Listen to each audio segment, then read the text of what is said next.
Hello everyone, this is Joseph John and welcome to Edu Mantra. आज हम एडू मंत्रा में फोर्थ चैप्टर, वो भी फुटप्रिंट्स विदाउट फीट का fourth chapter, that is a question of trust को cover up करने वाले हैं। This is written by Victor Canning. ये जो चैप्टर है इसका हेडिंग ये समझाता है कि अ क्वेश्चन ऑफ ट्रस्ट मतलब कि किसी के ऊपर ट्रस्ट करना चाहिए या नहीं करना चाहिए। तो there is a question of trust.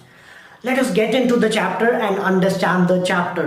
So यहाँ पे एक बंदा है जो कि 50 साल का है, जिसकी शादी नहीं हुई है, और जितने भी लोग उसके आसपास रहते थे, उसके सोसाइटी वाले सब लोग सोचते थे कि यार ये बहुत ही रिस्पेक्टेबल और बहुत ही ऑनेस्ट बंदा है। ये जो पर्सन है इनका नाम था होरास डैनबी। होरास डैनबी एक हाउसकीपर के साथ रहते थे, और ये जो हाउसकीपर है वो हर टाइम वरीड रहते थे कि इनका जो हेल्थ है वो ठीक ठाक तो है, सब कुछ चीज़ अच्छे से तो है, ये वो टेंशन लेते रहते थे। होरास डैनबी का जो तबीयत है लगभग वो हर टाइम अच्छा रहता था, बट उनको एक दिक्कत थी। क्या दिक्कत थी कि उनको समर के सीजन में कुछ अटैक्स आते थे। किस चीज़ के अटैक्स आते थे? हे फीवर के अटैक्स आते थे। What is this hay fever? Hay fever एक एलर्जिक बीमारी होती है कि कुछ पर्टिकुलर चीज़ से जब भी एलर्जी हो तो उससे ये हे फीवर होता है। होता क्या है कि आंख पूरे भर जाते, पानी पानी हो जाता है, इची सा महसूस होता है, स्नीजिंग बार बार आती है, छींक बार बार आती है। ये जो बीमारी है ये या तो पूरे साल भर में किसी सीजन में होता है या तो पूरे साल भर ही चलता है। तो इनको हे फीवर के अटैक्स आते थे समर के सीजन में।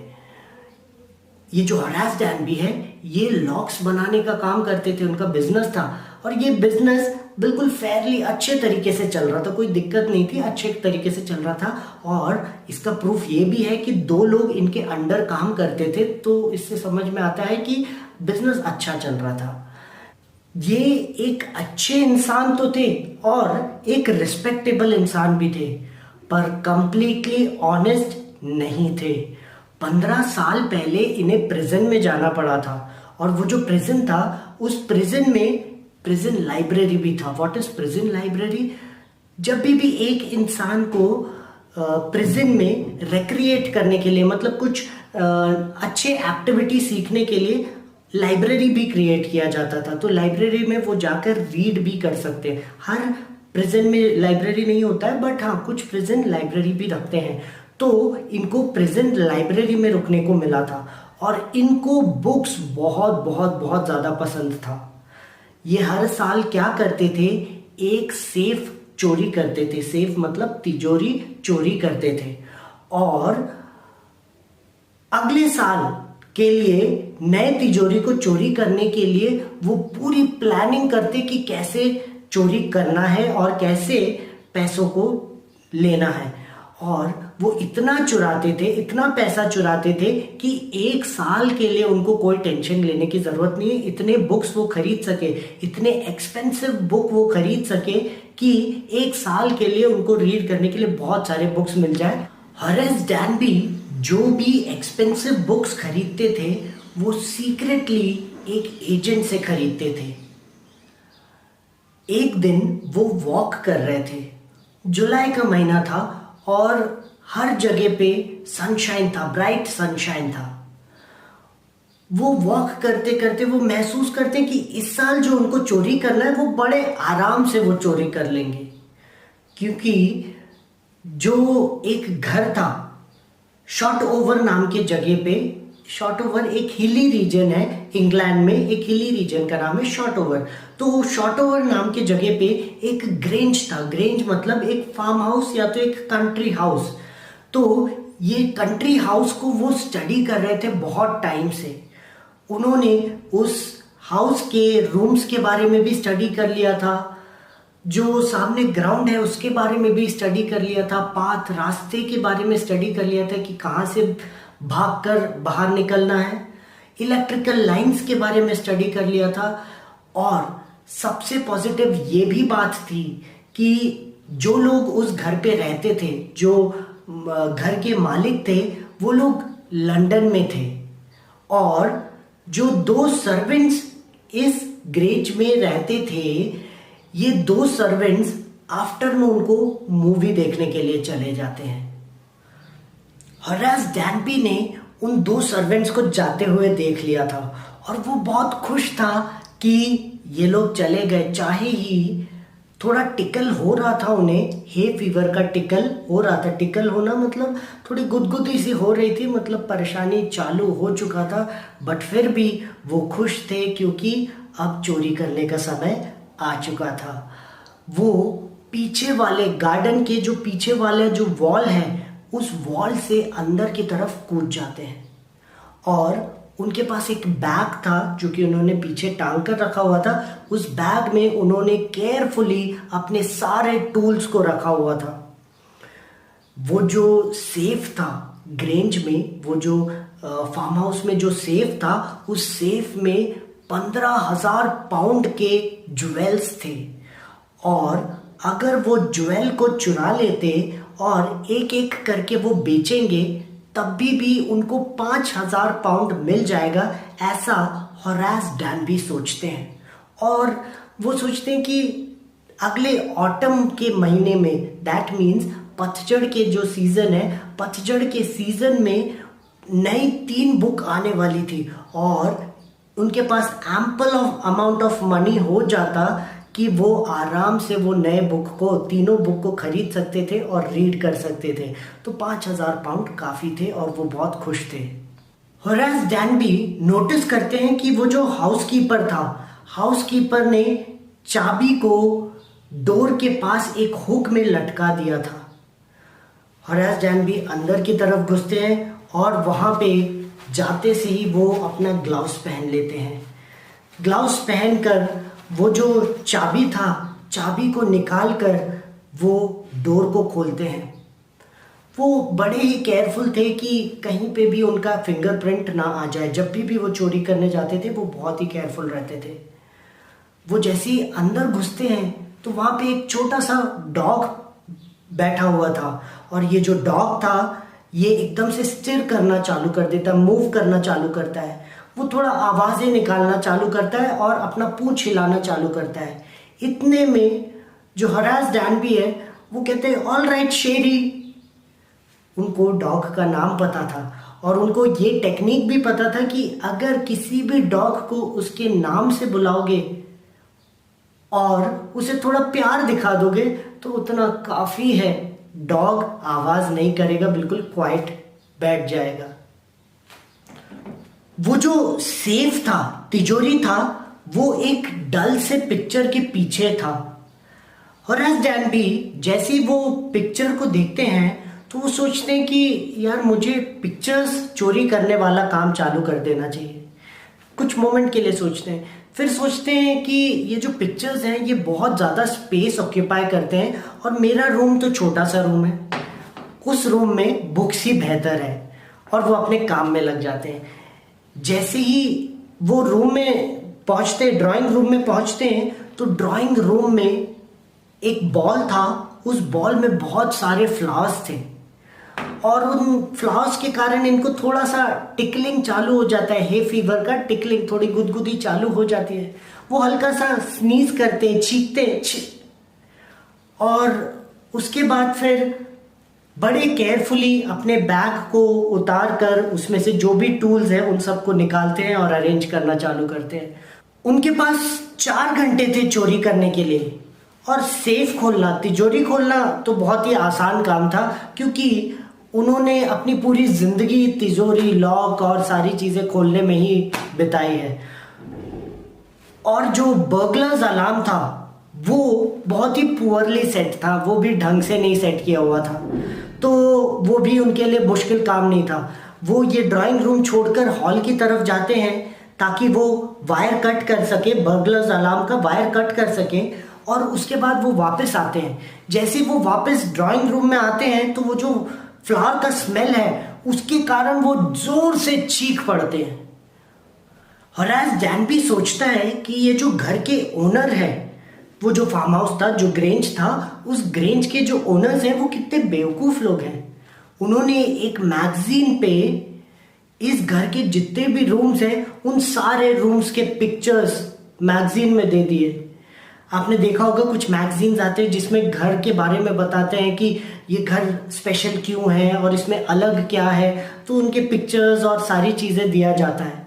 तो वैसे ही एक मैगजीन में इनके घर के सारे रूम्स के पिक्चर्स थे, तो उससे होरास को आइडिया मिल गया था कि रूम कैसे होंगे और उसे कहाँ जाना है, क्या करना है। और होरास ये भी बताता है कि वो जो मैगजीन है, मैगजीन में ये भी बताया गया है कि एक पिक्चर है, पिक्चर के पीछे ही सेफ है। तो उसे पहले ही पता था कि पिक्चर के पीछे सेफ है। फिर होरास जैसे ही रूम में पहुंचता है और वो जो फ्लावर्स थे उसको टिकल करने लग गए और उसके काम में हिंड्रेंस बनने लग गया, मतलब उसके काम में ऑब्स्टिकल बनने लग गए, तो उसने क्या किया, उसके पास जो हैंकरचीफ था उस हैंकरचीफ को मुंह से बरी कर दिया, मुंह में बरी कर दिया और उसके बाद वो अपना काम करने लग गया। एकदम से होरास डैनबी को एक आवाज सुनाई देती है, वो भी डोरवे से आवाज सुनाई देती है। डोरवे क्या होता है, डोर का रीजन जहाँ पे जो एंट्रेंस पॉइंट होता है वहां से आवाज सुनाई देती है। और वो आवाज पूछती है, होरास डैनबी से पूछती है कि what is it a cold और अ हे फीवर, तुम्हें क्या हो गया है, कोल्ड है कि हे फीवर है। और होरास डैनबी कुछ भी सोच पाते समझ पाते उसके पहले वो जल्दबाजी में वो बोल पड़ते हैं कि हे फीवर है, और एकदम से उन्हें बहुत जोर से छींक आ जाती है और वो छींक देते हैं।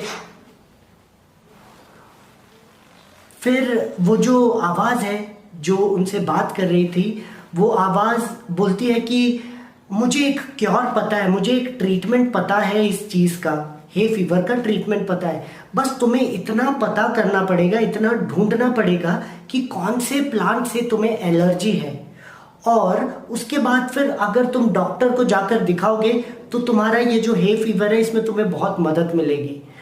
अगर तुम अपने काम के बारे में सीरियस हो, ये जो काम है चोरी का काम जो तुम करते हो, इस काम के बारे में अगर तुम सीरियस हो तो तुम्हें डॉक्टर को दिखा देना चाहिए, ऐसा वो बोलती है। वो कहती है कि मुझे आवाज ऊपर तक सुनाई दिया। कौन सी आवाज, जो होरास डैनबी जो चीखता है वो आवाज उसे ऊपर तक सुनाई दिया। फिर उस आवाज के बारे में बताया गया है, जो इंसान होरास डैनबी से बात कर रहा था उस आवाज के बारे में बताया गया है कि वो बहुत ही क्वाइट और काइंडली सी आवाज थी, पर फिर भी उस आवाज में एक फर्मनेस था। वो जैसे ही डोरवे की तरफ देखता है तो वो नोटिस करता है कि एक खूबसूरत सी यंग सी लड़की वहां पे खड़ी हुई थी और वो रेड कलर के कपड़े पहनी हुई थी। वो शेरी को देखता है, जो डॉग है शेरी को देखता है, तो शेरी वॉज रबिंग अगेंस्ट हर। और फिर ये जो लड़की है वो फायर प्लेस के पास जाती है जहाँ पे आग जल रहा था, वहाँ पे जाती है और उसके बाद वहाँ पे जो भी ऑर्नामेंट्स रहते हैं उस ऑर्नामेंट्स को वो ठीक करती है, वो ऑर्डर में रखती है। उसके बाद वो कहती है कि लोग ये सोचते हैं कि मैं 1 महीने बाद आऊँगी, बट मैं थैंक गॉड मैं पहले ही आ गई, मैं सही समय पे आ गई। बट मैंने ये नहीं सोचा था कि मैं एक बर्गलर, एक चोर से मिलूंगी जैसे ही मैं जब यहाँ पे आऊँगी। जब वो बोल रही होती है इसी बीच में वो शेरी को भी कमांड करती है कि शेरी डाउन, शेरी को बैठने के लिए बोलती है। और उसके बाद फिर ये जो होरास डैनबी है वो सोचता है कि उसके मन में थोड़ा सा उम्मीद जगता है, क्योंकि वो देखता है कि ये जो लड़की है ये थोड़ा अम्यूज हो गई है। अम्यूज होना मतलब थोड़ा एंटरटेनमेंट, या तो उसको थोड़ा फनी सा फील हो रहा है, उसको थोड़ा एंटरटेनिंग लग रहा है, ये जो चोरी का सीन है ये सब एंटरटेनिंग लग रहा है। तो वो सोचता है कि अगर मैं सही तरीके से बात करूं इस लड़की से तो मैं ट्रबल अवॉइड करके मैं यहाँ से खिसक सकता हूँ। तो वो बोलता है कि मैंने एक्सपेक्ट नहीं किया था कि मुझे यहाँ पे कोई फैमिली मेम्बर से मिलने को मिल जाएगा करके। तो वो जो लड़की है, खूबसूरत सी लड़की, वो बोलती है कि मुझे दिख रहा है कि तुम बहुत ही इनकन्वीनियंट हो गए, तुम कंफर्टेबल नहीं हो मुझे देखकर, तुम क्या करने की सोच रहे हो, तुम क्या करने वाले हो। तो होरास डैनबी बोलता है कि जब मैंने आपको देखा तो पहली बार में मेरा सोच ये था कि मैं यहाँ से भाग जाऊं। होरास डैनबी कहता है कि अच्छा होगा कि तुम भूल जाओ कि तुमने मुझे देखा भी था और मुझे यहाँ से जाने दो। तो वो जो लड़की है वो शार्प वॉइस में कहती है कि क्यों जाने दूँ, तुमने मुझे लूटने की कोशिश की और अगर मैं तुम्हें जाने दूंगी तो तुम किसी और को जाके लूटोगे, और तुम जैसे लोगों को सोसाइटी से प्रोटेक्ट करना बहुत ज़रूरी है।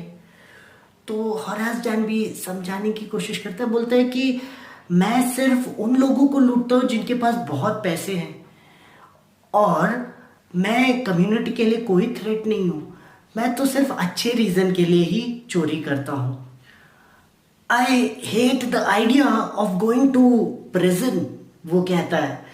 ये सुनते से ही वो जो लड़की है वो हंसने लगती है और ये प्लीड करता रहता है, बेग करता रहता है। फिर उसको ऐसा महसूस होता है, होरास डैनबी को ऐसा महसूस होता है कि ये बंदी थोड़ा परसुएड हो चुकी है, कन्विंस हो चुकी है। तो वो बोलता है कि देखिए, मेरे पास कोई राइट नहीं है, मेरे पास कोई अधिकार नहीं है कि मैं आपसे ये चीज़ बोलूं, बट फिर भी मैं आपसे कहता हूँ कि मुझे बस जाने दीजिए। मैं डेस्परेट हो चुका हूँ, मैं पूरा उम्मीद खो चुका हूँ, मैं होपलेस हो चुका हूँ।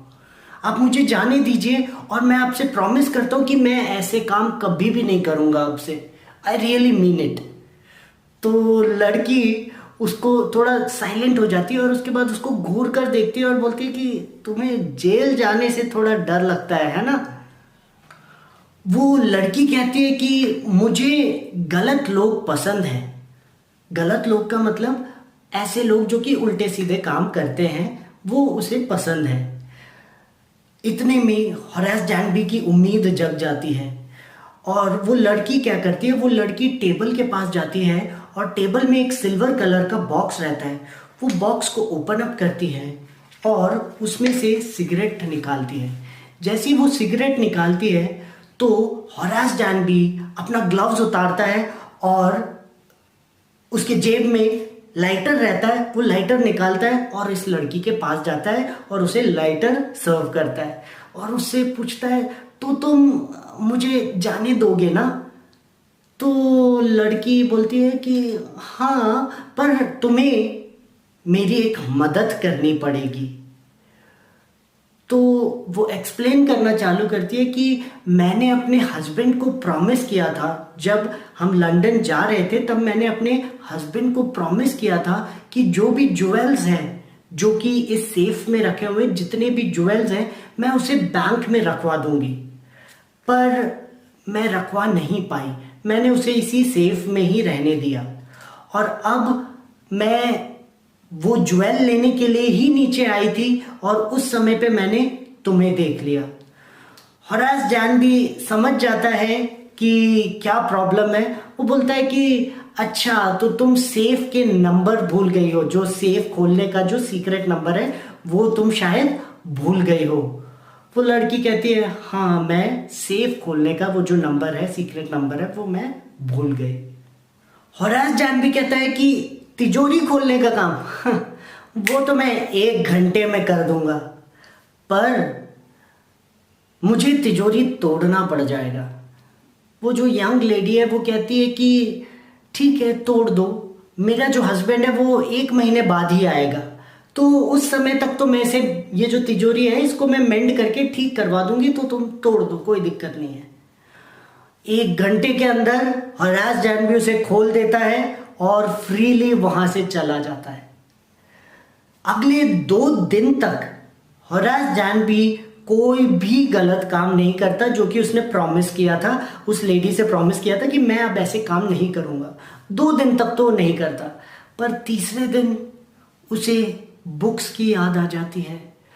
वो सोचता है कि अगर मुझे बुक खरीदना है तो मुझे एक नया सेफ ढूंढना ही पड़ेगा, मुझे एक नया चोरी करना ही पड़ेगा।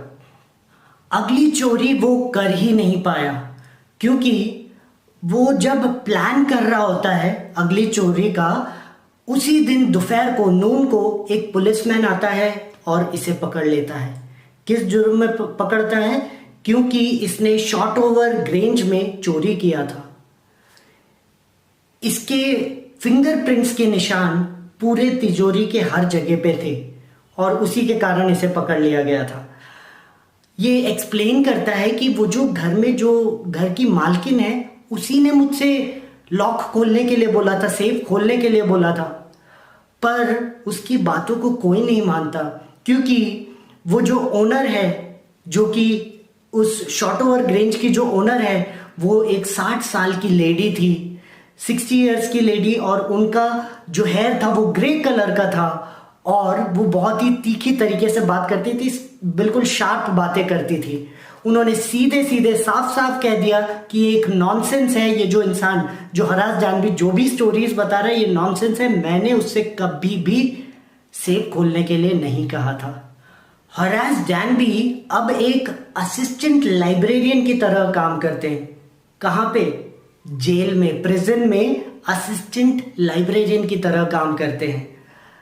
वो ऑफन मतलब बार बार उनको उस क्लेवर सी, यंग सी, खूबसूरत सी वो जो लेडी थी उसकी याद आ जाती है कि कैसे वो लड़की भी इसी प्रोफेशन में थी जिस प्रोफेशन में हरास जानवी थे।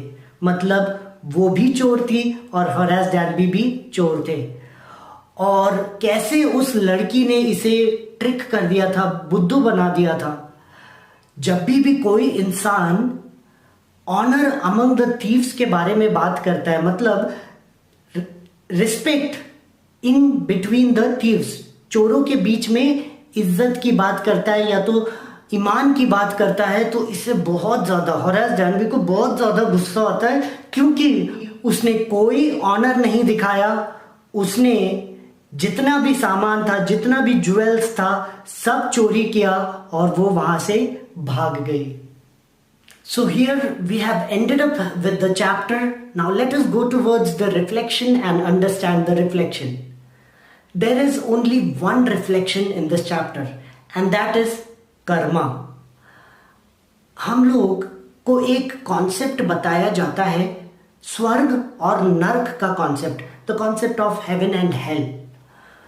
ये बताया जाता है दैट अगर हम लोग अच्छे कर्म करेंगे तो after death we will go towards heaven, और अगर हम बुरे कर्म करेंगे तो after death we will go towards hell. तो यही कॉन्सेप्ट को हमें कर्मा के कॉन्सेप्ट से हमारे दिमाग में रीडिजाइन करना बहुत ज़्यादा ज़रूरी है।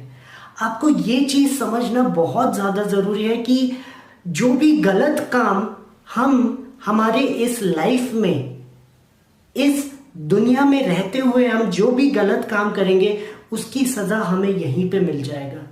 जो भी अच्छे काम करेंगे उसका जो फल है, उसका जो प्रॉस्पेरिटी है, वो भी हमें यहीं पे मिल जाएगा। एक ये चीज समझना बहुत ज्यादा जरूरी है कि it is not dependent on time. कभी कभी बहुत जल्दी हमें कर्मों का फल मिल जाता है, कभी कभी बहुत बहुत समय लगता है कुछ कर्मों के फल मिलते हुए। जो भी आप बुरे काम करते हो आपको लगता है कि यार इससे कुछ फर्क नहीं पड़ रहा, बट एक लॉन्ग टर्म में जब आप फ्यूचर में एक टाइम ऐसा आएगा जब आपको पता चल जाएगा कि यार मैंने वो छोटी सी गलती उस टाइम पे किया था और उसके कारण रिफ्लेक्शन मुझे आज की डेट में मिल रहा है। तो हर छोटे छोटे गलतियों का रिफ्लेक्शन कहीं ना तो कहीं हमारे लाइफ के किसी ना तो किसी पॉइंट में आकर हमें टच करता है। तो बस यही चीज हमें समझते हुए यहाँ पे भी यही स्टोरी से भी हमें ये समझना है कि हरास डैनबी का जो पहला थॉट प्रोसेस था कि वो अपने डिजायर्स को पूरा करने के लिए वो दूसरे लोगों के सामान को चोरी करता था। सबसे पहला वहीं पे उसका एक गलत इंटेंशन उसके दिमाग में क्रिएट हो चुका था और वो सक्सेसफुल था। हर साल वो चोरी करता और वो सक्सेसफुल था, तो उसे ऐसा लगता है कि इस साल भी बहुत आसानी से हो जाएगा क्योंकि इस बार फैक्टर्स उसके फेवर में भी थे। बट एट लास्ट क्या होता है, उसे एक कोई और चोर धोखा देकर चला जाता है।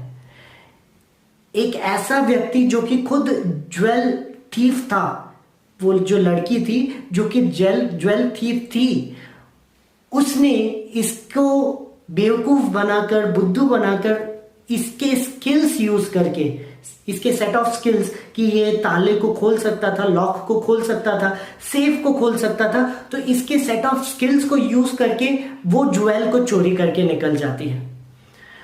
तो at the end of the chapter हमें क्या समझ में आता है कि चोरी ना किए हुए भी चोरी का इल्जाम उसके सर पे आ जाता है और उसे सजा काटनी पड़ती है प्रेजेंट जेल में। तो जैसी करनी वैसी भरनी। इसी के साथ will and up with the chapter. I request you all कि ये जो टॉपिक है कर्मा, इस टॉपिक के ऊपर एक शॉर्ट स्टोरी आप लोग खुद से क्रिएट करिए, एक नया स्टोरी आप लोग खुद से क्रिएट करिए और इस कर्मा के ऊपर 150 to 200 वर्ड्स में आप एक स्टोरी कंस्ट्रक्ट करके कमेंट बॉक्स में जरूर डालिएगा। The best one will be called out in Edumantra after a month. With this, I end up. May God bless everyone.